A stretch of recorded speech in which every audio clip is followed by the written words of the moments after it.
ça monte. Comme là. Aujourd'hui, on va parler des plus belles choses vivent à l'intérieur.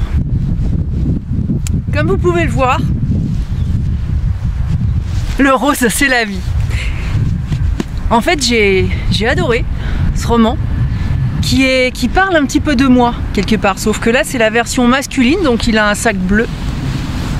Parce que les bleus pour les garçons et rose pour les filles. Mais nos histoires se ressemblent. Du coup, j'avais vraiment envie d'en faire la chronique et je remercie Céline de me faire confiance. Je vais donc vous en parler et avec le paysage. Voilà. Bonjour à tous. Alors après cette introduction très montagnarde, je vous retrouve quand même sur un plan un petit peu plus sérieux pour parler d'un livre que vous avez vu, j'ai beaucoup aimé, ça m'a amusé. C'est quelque chose qui fait du bien en fait. Les plus belles choses vivent à l'intérieur. Voilà, donc voilà. J'ai montré la couverture, mais de loin, en extérieur, pour ceux qui n'ont pas vraiment bien vu. Là, c'est un peu... je garde... Je continue à vous présenter des auteurs qui sont auto-édités. Parce que j'ai eu envie vraiment de découvrir quelque chose de nouveau et c'est vrai que dans les auteurs auto-édités on peut trouver vraiment dans les choix et dans les demandes que je fais, je dois avoir beaucoup de chance sûrement, où il y a vraiment des pépites. Et là, donc, ça en fait partie. Alors, c'est un livre qui vient de sortir le 26 novembre. La version papier a 364 pages, mais c'est vraiment un texte qui est clair. Donc, pas obligé de... en grand format, par contre. Voilà, c'est pas des formats poche. Alors, j'aime beaucoup la citation d'introduction. Le bonheur est un rêve d'enfant réalisé à l'âge adulte. Alors c'est de Freud. Bon, c'est vrai qu'ayant étudié Freud en fac de psycho, j'ai pas dû me souvenir de ça parce que c'était quand même un personnage un peu sérieux et pas marrant dans l'étude en tout cas. Même si c'est évidemment une base très importante pour tout ce qui est travail en psychologie ou en psychiatrie aujourd'hui, en psychanalyse surtout. Voilà.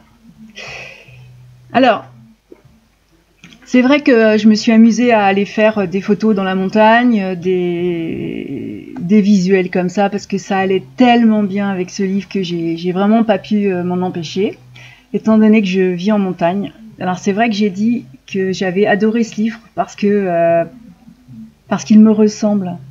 J'ai quitté la région parisienne en août 2010 avec un ras-le-bol vraiment général et pour venir donc vivre dans un village comme vous avez pu le voir. Je suis pas allée tourner très très loin, hein, c'est ce qu'il y a à côté de chez moi et ma vie est très différente, mais c'est vrai que ici on se sent vraiment vraiment bien.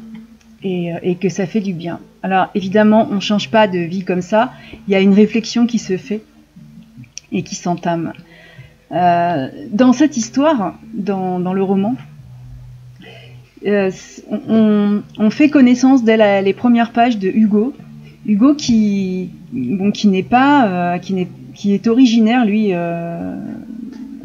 d'une zone montagnarde. Il avait aussi un rêve d'enfant, hein, c'est devenir guide de haute montagne. Bon, on se dit c'est pas vraiment un travail, tout ça. Bon, après, on grandit et la raison nous fait faire d'autres choix, souvent financiers. Alors Hugo effectivement est directeur financier dans une grosse boîte qui est en pleine expansion et il a grimpé les échelons. Il arrive à une très très bonne place, mais il vise encore plus haut. C'est cette société qui nous fait aller toujours plus loin, toujours plus haut, où on finit d'ailleurs, enfin, moi j'en suis arrivée à me demander pourquoi. Et puis, il prend très mal une nouvelle embauche. C'est vrai que le boss de la boîte lui a embauché un assistant. Alors au début, il n'est pas mécontent parce qu'il a énormément de travail et il est très content parce qu'il va pouvoir quand même se décharger. Seulement, c'est Gary qui a été embauché. Gary a des diplômes. Il est donc arrivé directement adjoint au directeur financier, donc pas comme Hugo qui lui est rentré visiblement par une plus petite porte. Et puis, si Gary se révèle une aide précieuse au début, il devient vite encombrant. Encombrant parce que c'est un peu l'employé parfait, toujours à l'heure, toujours des dossiers nickel, toujours... Et c'est vraiment... on est vraiment dans le profit, l'investissement et la rentabilité. C'est vraiment le monde d'Hugo à ce moment-là. Alors, il attend aussi le départ en retraite de sa supérieure, disons, de celle qui est à l'échelon au-dessus de lui dans cette société, parce qu'il espère devenir vraiment le deuxième adjoint du patron, quoi. Voilà. Il a un plan qui est quand même de carrière qui est sa vie, à ce moment au début du roman, et donc l'arrivée de Gary, vraiment, il la prend comme quelque chose qui va bouleverser sa carrière, qui va l'empêcher d'avoir le poste qu'il espère, cette place qui va se libérer, et il va exercer sur Gary une espèce de travail de sape, en faisant courir de nombreuses rumeurs. Vous savez, la fameuse machine à café où on parle...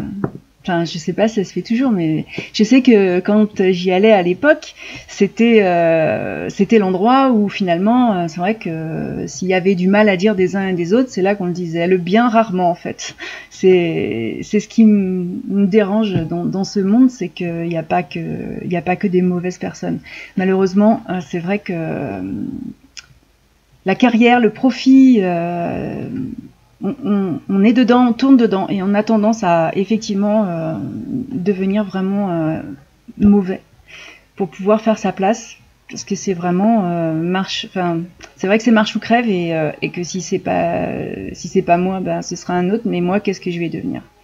Ça pousse à être très différent de ce qu'on a pu connaître enfant, et d'ailleurs on oublie qu'on a été des enfants, on oublie qu'on a eu des rêves.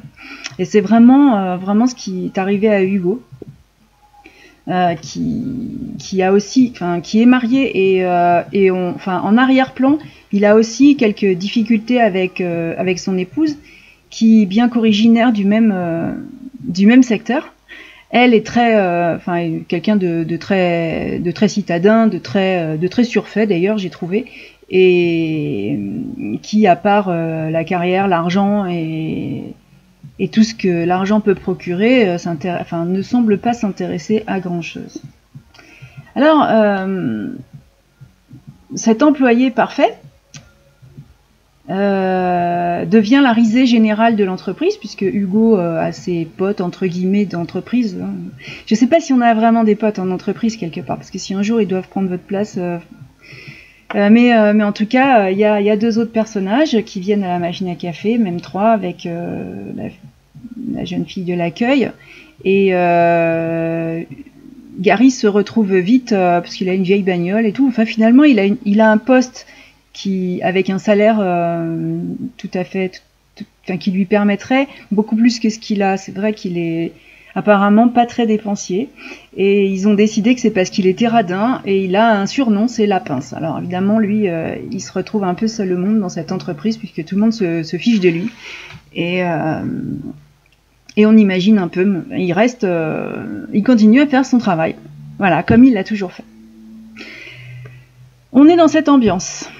Un matin, Gary n'est pas à l'heure. Wow. Hugo est super content, parce que il a vraiment l'impression de retrouver une place. Le fait que Hugo ne soit pas là une matinée, un lundi matin, c'est pour lui, c'est la chance. Donc il récupère sa place. Et ben non, Gary n'est pas là, mais c'est moi qui vais vous renseigner. Donc il retrouve toute son importance. jusqu'au moment où bon, on vient lui apprendre que Gary ne va pas venir, c'est pas un retard. Il a eu un accident et il est décédé pendant le week-end. Bon, l'entreprise fait en sorte d'organiser quelque chose pour les obsèques. Hein. Donc tous ceux qui travaillent dans des bureaux connaissent le principe de l'enveloppe. L'enveloppe qui tourne pour pouvoir acheter un bouquet de fleurs. Et c'est vrai qu'Hugo n'est pas... Enfin, de toute façon, il l'aimait pas. Hein. Alors ça va pas trop le déranger. Le patron l'oblige à venir avec lui aux obsèques parce que il fait venir donc Hugo qui était son collègue direct, mais aussi sa secrétaire et quelques membres de l'entreprise pour représenter l'entreprise aux obsèques de Gary. Et puis le jour de ces obsèques, bien sûr, il y a la famille du collègue décédé et Hugo, en voyant la maman de ce monsieur, sa sœur, et puis les nombreuses personnes qui sont là à l'enterrement, alors qu'il s'attendait, comme c'était un gars qui était vraiment pas, pour lui, vraiment pas agréable, il s'attendait à voir deux, trois personnes. En fait, il y a beaucoup de monde. C'était quelqu'un d'apprécié dans sa vie personnelle et Hugo découvre la face qu'il ne connaissait pas de ce personnage et donc je vais vous citer la phrase parce que je vois pas comment le dire autrement. Il dit à ses collègues: il va me falloir un moment pour pouvoir me regarder dans une glace, je rentre chez moi. Il est vraiment qu'il en a oublié un anniversaire, que ça crée encore une nouvelle discorde avec son épouse, qui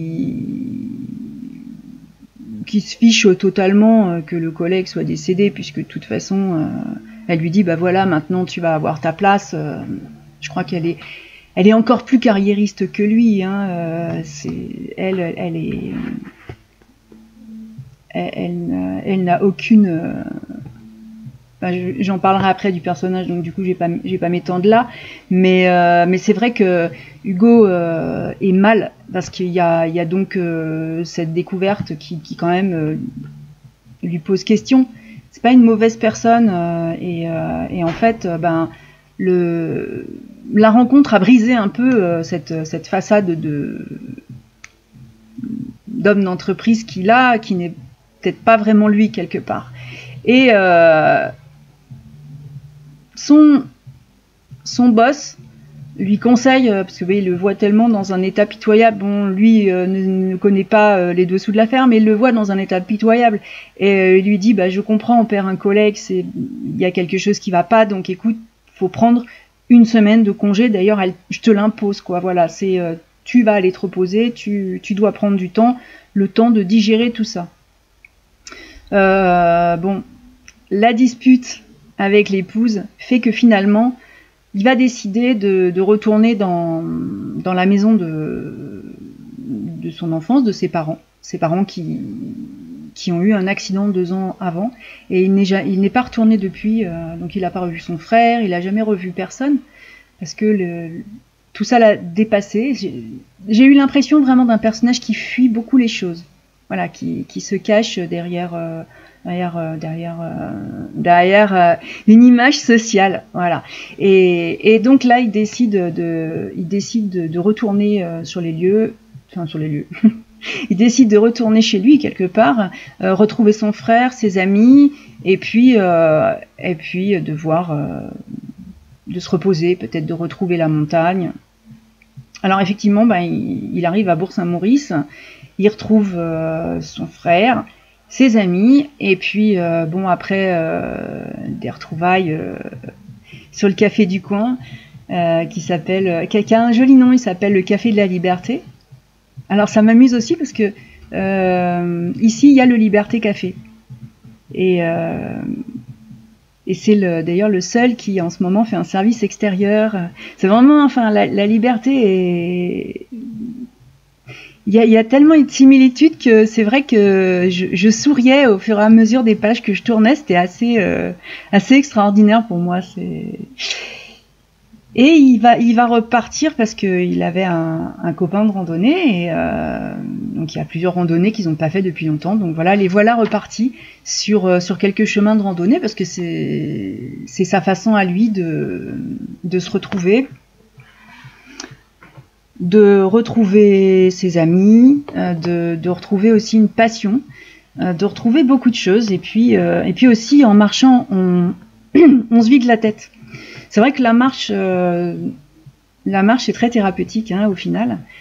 Ça permet de se vider. On a des paysages immenses qui n'arrêtent pas le regard. C'est juste beau. Et ça déclenche bien souvent des petites questions, des réflexions,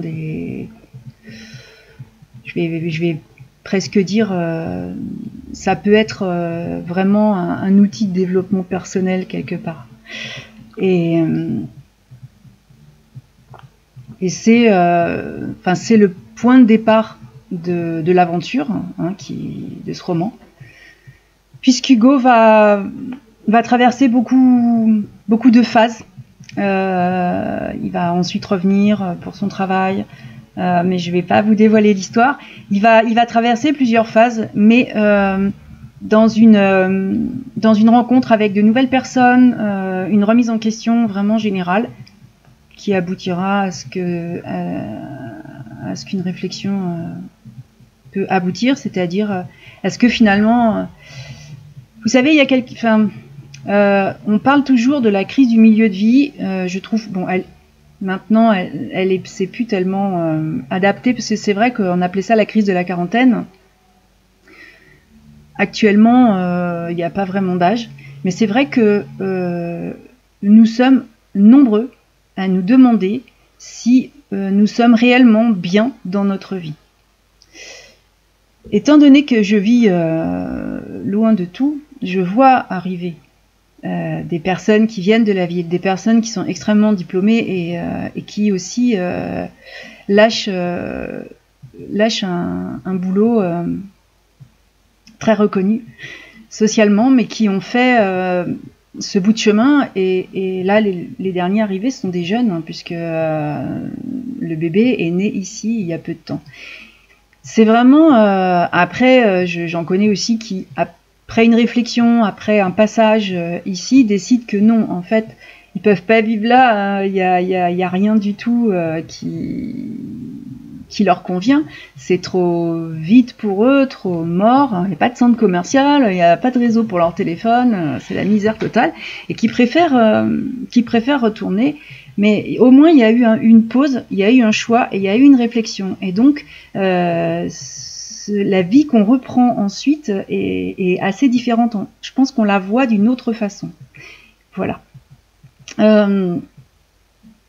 Alors, évidemment, je pense que vous l'avez vu, même sur le début de vidéo, c'est vrai que j'ai adoré cette lecture.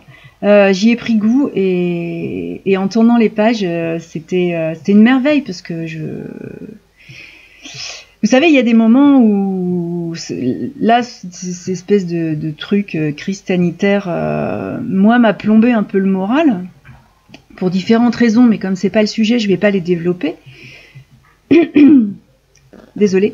Cette lecture m'a ramené aussi sur les chemins de randonnée parce que j'avais tendance à rester un peu chez moi et parce que j'en ai marre. J'ai pas la télévision, j'ai pas envie d'entendre les infos et pas envie de croiser quelqu'un. Je croise pas souvent quelqu'un dans les chemins, d'accord, mais il suffit d'une fois, les gens sont accrochés à la télé, aux infos et c'est t'as pas entendu ça. Alors non, je l'ai pas entendu et je veux pas l'entendre. Ça m'avait donc vraiment replié et c'est vrai que quand on se pose sur une réflexion, finalement cette réflexion elle est jamais figée. On peut toujours se la reposer et cette lecture m'a fait me reposer la question, me dire mais pourquoi, enfin pourquoi ce que j'aime, je le fais plus sous un prétexte idiot. Alors, c'est pas là une question de rentabilité, d'argent, ni quoi que ce soit. C'est autre chose. C'est ne pas...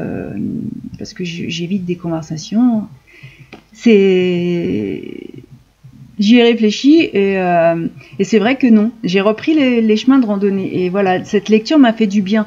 J'ai donc vraiment apprécié à cette lecture à ce niveau-là. De toute façon, je m'étais un petit peu reconnue dans ce personnage, puisque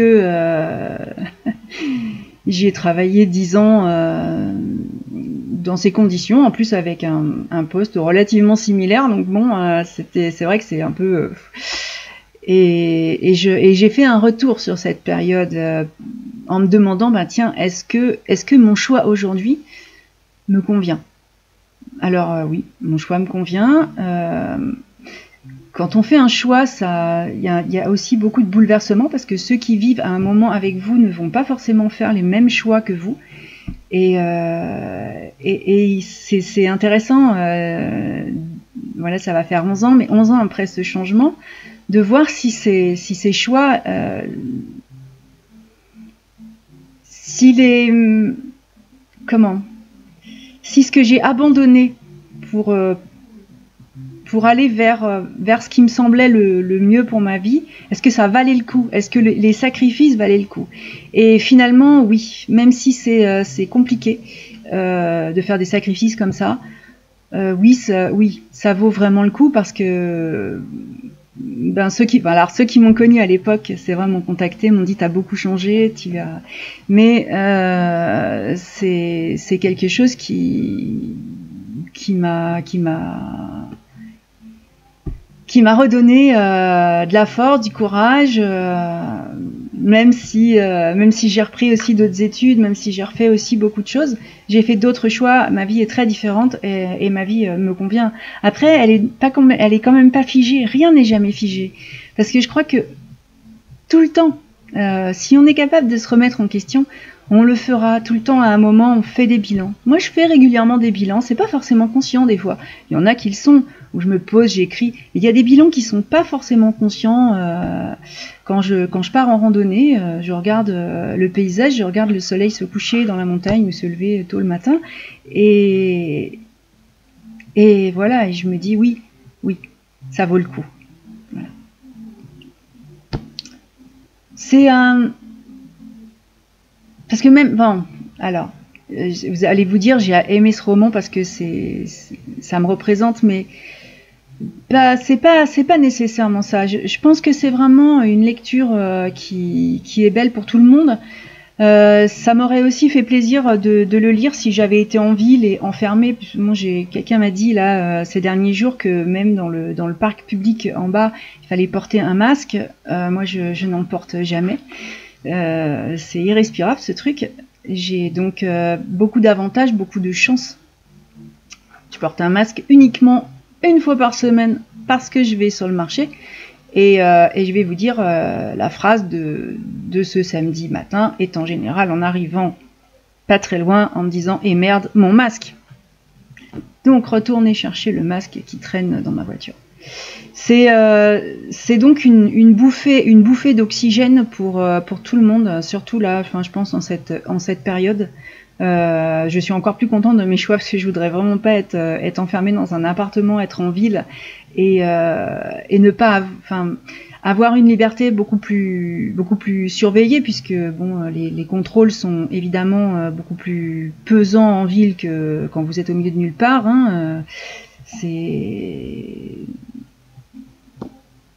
C'est très certainement douloureux. Je sais que, je connais aussi beaucoup de personnes qui ont le sentiment d'être trop pressées, de vraiment être bloquées dans leur liberté. Ce roman, c'est une bouffée d'oxygène, parce que finalement, vous allez pouvoir voyager et prendre l'air, même si c'est en lisant et dans l'imaginaire.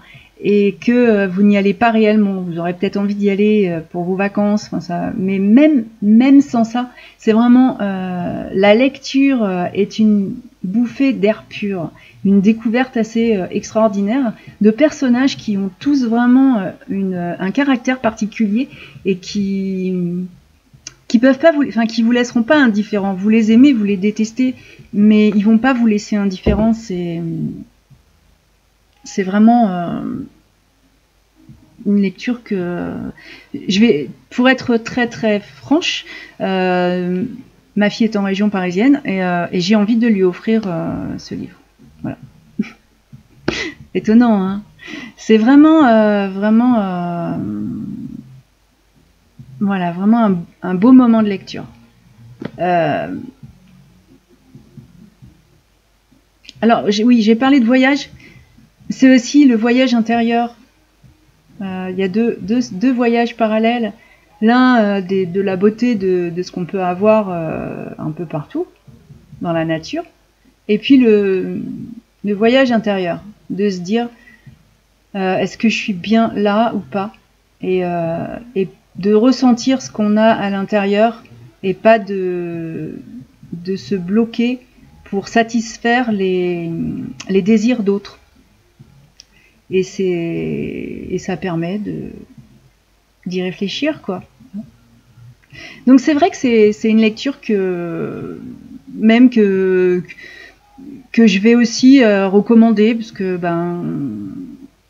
vous savez très bien que je suis psychologue, je fais de la thérapie en médiation équine, donc avec des animaux dans la montagne justement, et c'est aussi un livre que je pourrais recommander aux personnes qui viennent me consulter et qui ont ce besoin de nature, parce que souvent c'est pas forcément les gens du coin qui viennent me voir. C'est beaucoup, j'ai beaucoup de patients qui vivent dans les villes, même si c'est des villes qui sont pas très loin. Ça reste des villes et je sens ce besoin de nature, même s'il est ponctuel, même si après les personnes sont satisfaites de leur travail, mais il y a quand même un autre besoin. Vous voyez, donc c'est vrai que je pense que ce roman va, à partir de moi, faire va pas mal circuler. Voilà. J'ai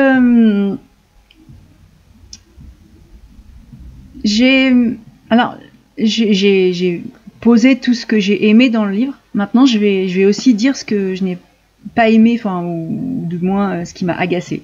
Parce que c'est pas trop de pas avoir aimé, c'est quelque chose qui m'a énervé. J'ai trouvé Hugo un peu long à la comprenette. Alors, particulièrement avec son épouse, qui, elle, est le personnage que j'ai détesté. C'est mon antithèse, et j'en connais des comme ça. Enfin, j'en connais. Qui restent loin, parce que je peux pas, je pourrais pas du tout, même pas leur proposer la lecture, je crois. Mais c'est vrai, c'est un personnage vraiment détestable, de mon point de vue, bien sûr.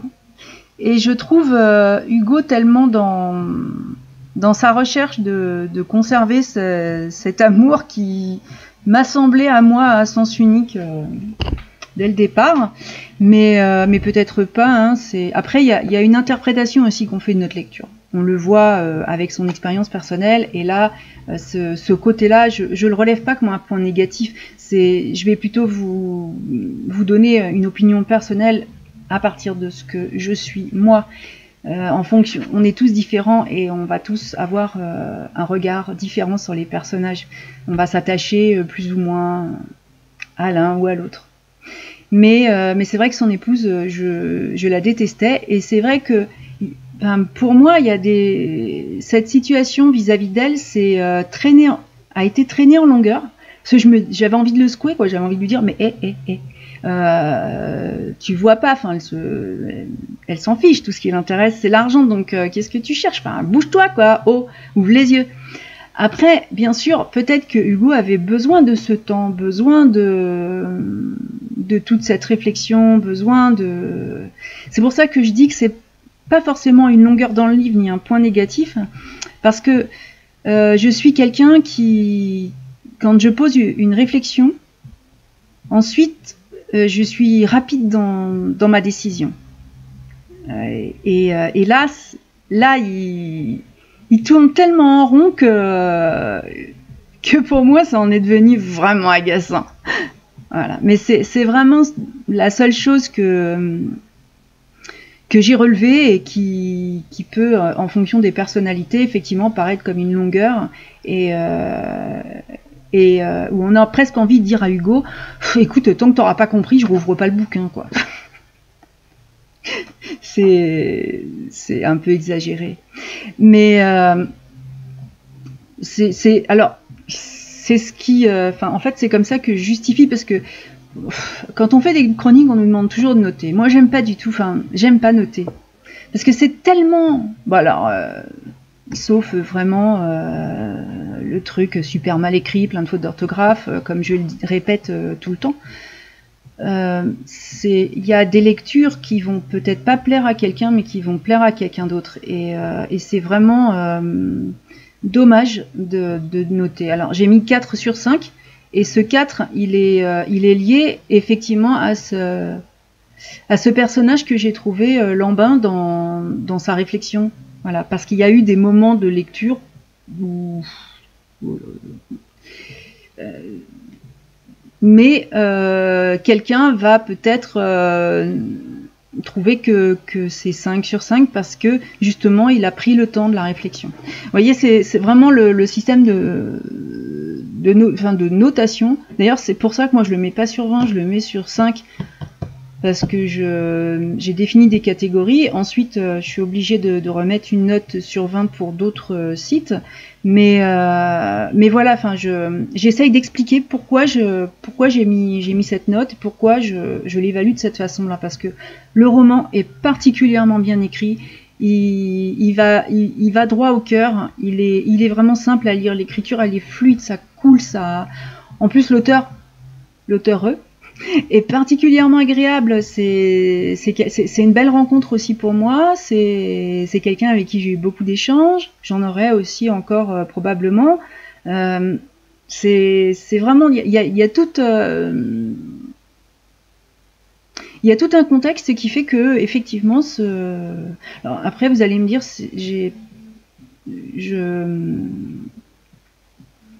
quand d'emblée on me demande quelque chose, il y a beaucoup de choses que je refuse, et c'est en général parce que le premier échange avec la maison d'édition où l'auteur est très froide,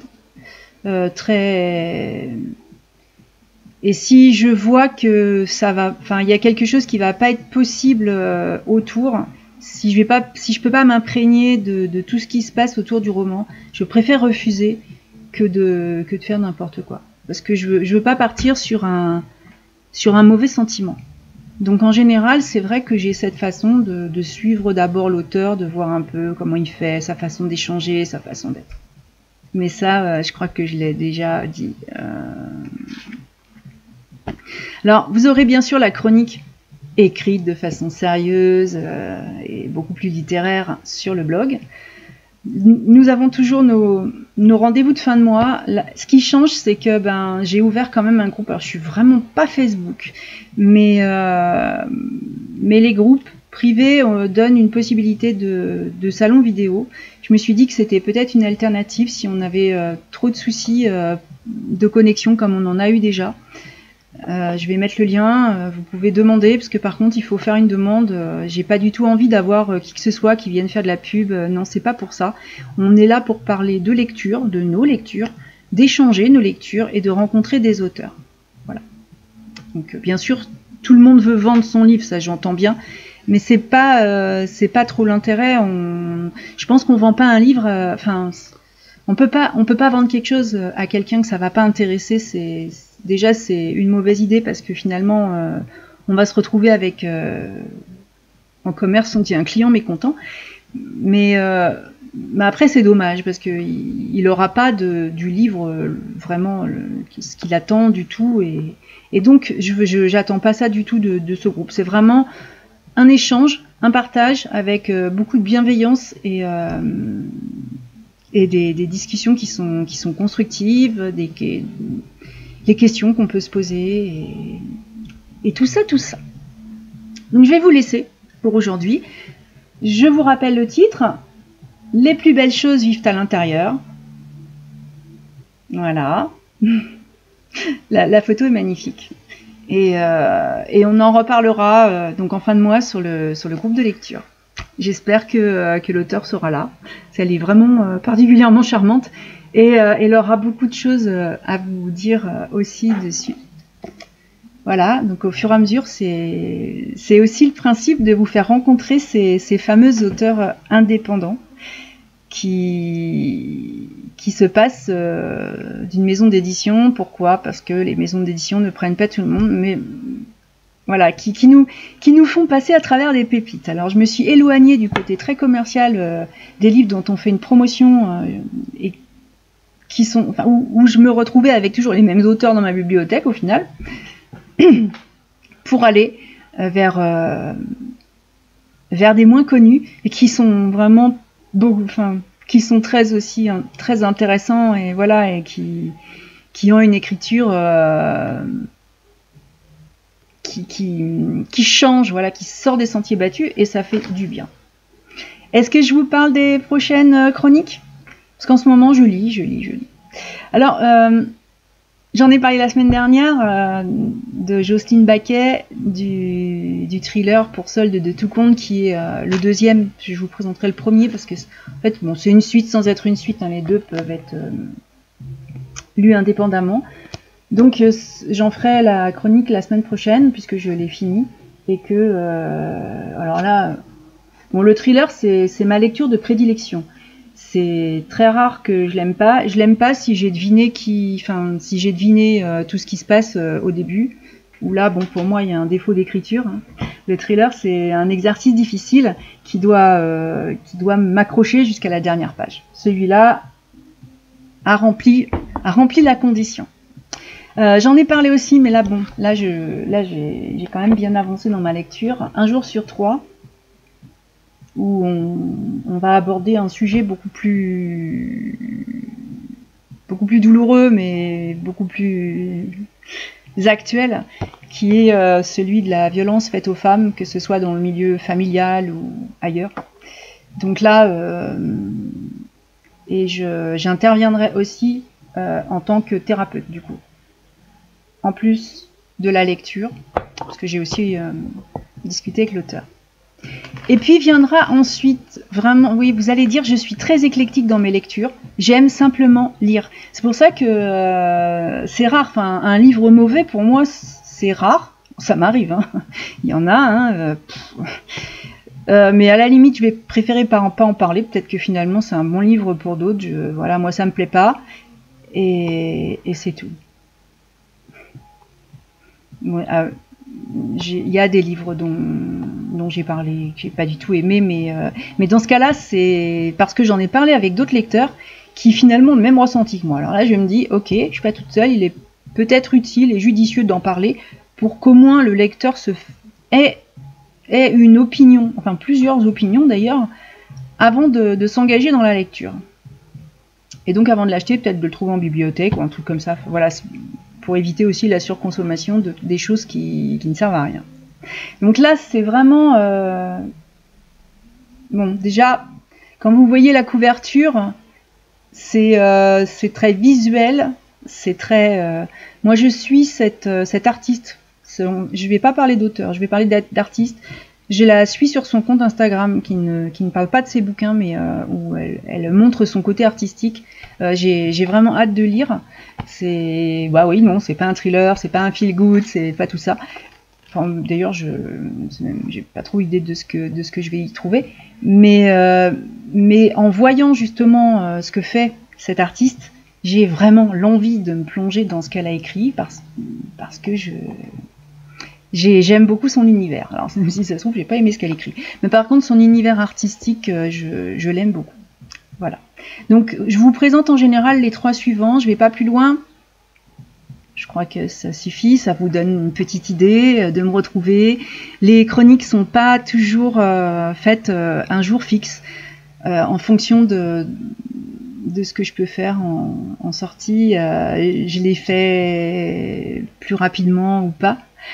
Et c'est pour ça que j'essaye de faire une régularité par contre dans les publications du blog. Ok ? Alors je vais vous souhaiter une bonne fin de semaine et puis je vous dis à la prochaine.